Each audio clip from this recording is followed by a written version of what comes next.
Indonesia dan Malaysia menandatangani Perjanjian Tapal Batas Landas Kontinen. Kemudian pada 7 November 1969 Indonesia meratifikasinya.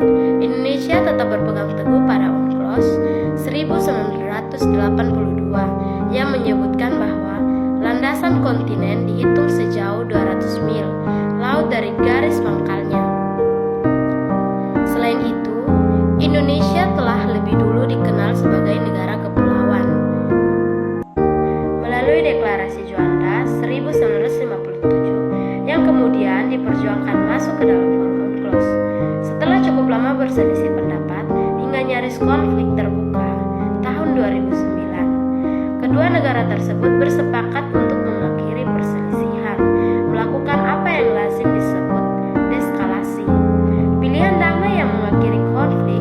Dalam kasus sengketa blok Amalat ini, bagi pemerintah Indonesia melalui Presiden SBY memiliki sejumlah pertimbangan.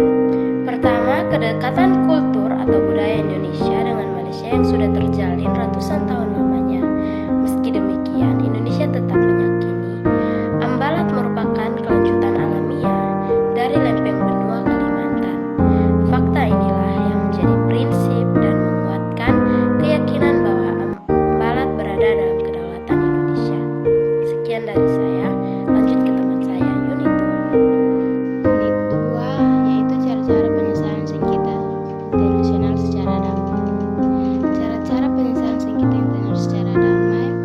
Di sini kita akan membahas tema ini, mengantarkan kita untuk mengetahui menggunakan cara-cara damai sebagaimana menjadi aturan internasional. Penyelesaian secara damai dalam sengketa antar negara merupakan langkah ideal daripada menempuh cara-cara kekerasan atau gencana senjata. Upaya damai ini mutlak dilakukan secara mengarah pada konflik yang lebih besar berupa kontak senjata. Dalam Piagam Periksa Bangsa-Bangsa atau PBB mewajibkan kepada setiap anggota negara yang tergabung di dalamnya maupun kepada negara-negara yang memegang atau memilih tidak bergabung ke dalam PBB agar dalam penyelesaian sengketa internasional dilakukan secara damai sehingga tidak mengganggu keamanan dan keharmonisan. Berikut langkah-langkah penyelesaian damai itu dapat ditempuh dengan cara sebagai berikut. Yang pertama, negosiasi. Negosiasi merupakan penyelesaian sengketa yang paling sederhana dan dianggap tradisional, tetapi cukup efektif untuk menjaga konflik. Misalnya, model penyelesaian negosiasi tidak perlu melibatkan pihak ketiga, melainkan fokus pada diskusi tertentu. Yang kedua, mediasi dan jasa-jasa baik atau mediation and good offers. Media ini tidak jauh dengan negosiasi, hanya saja membedakan pada pelibatan pihak ketiga yang bertindak sebagai perantara untuk mencapai kesepakatan.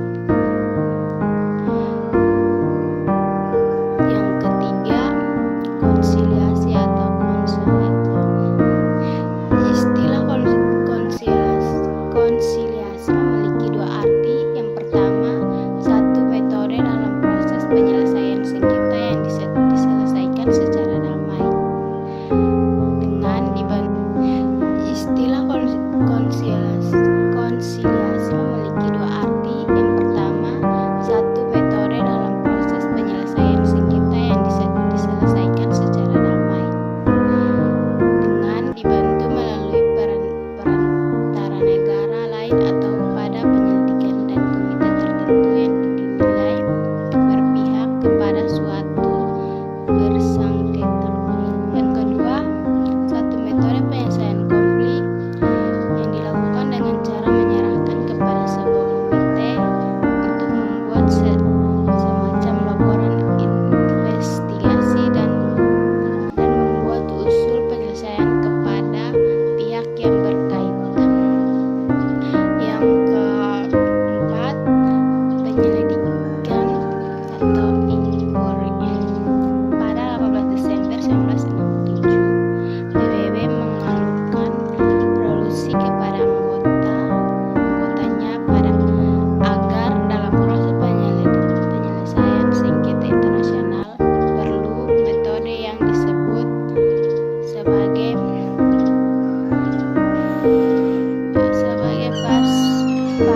Indonesia merupakan kerasa menjaga keamanan dan pertahanan di jalur kelautan dan menerbitkan Undang-Undang Nomor 32 Tahun 2014 tentang kelautan. Undang-undang tersebut mengatur pembentukan Badan Keamanan Laut atau Bak-Malam yang diberi kewenangan untuk melaksanakan pengakuan hukum di laut selain membentuk Bak-Malam. Jumlah pengaturan pembelian kapal beserta perlengkapan senjata itu membentukkan dibutuhnya upaya menjadi kemenangan di laut merupakan satu kesatuan dan menjadi kedaulatan NKRI. Pasal 58 Undang-Undang Nomor 32 Tahun 2014 menyebutkan bahwa 1. Mengelola kedaulatan segera mempertahankan wilayah negara kesatuan Republik Indonesia dan melindungi segenap bangsa dan seluruh tumpah darah Indonesia dari ancaman dan gangguan terhadap keutuhan bangsa dan negara di wilayah laut. Dibentuk sistem pertahanan laut. Yang kedua, sistem pertahanan laut berbagaimana dimaksudnya pada ayat 1 diselenggarakan oleh kementerian yang menyelenggarakan urutan pemerintahan di bidang pertahanan dan Tentara Nasional Indonesia. Yang bagian 3 tentang sistem. Yang ketiga, sistem pertahanan laut bagaimana dimaksudnya pada ayat 2 dilakukan sesuai dengan ketentuan peraturan perundang-undang. Sekian dan terima kasih dari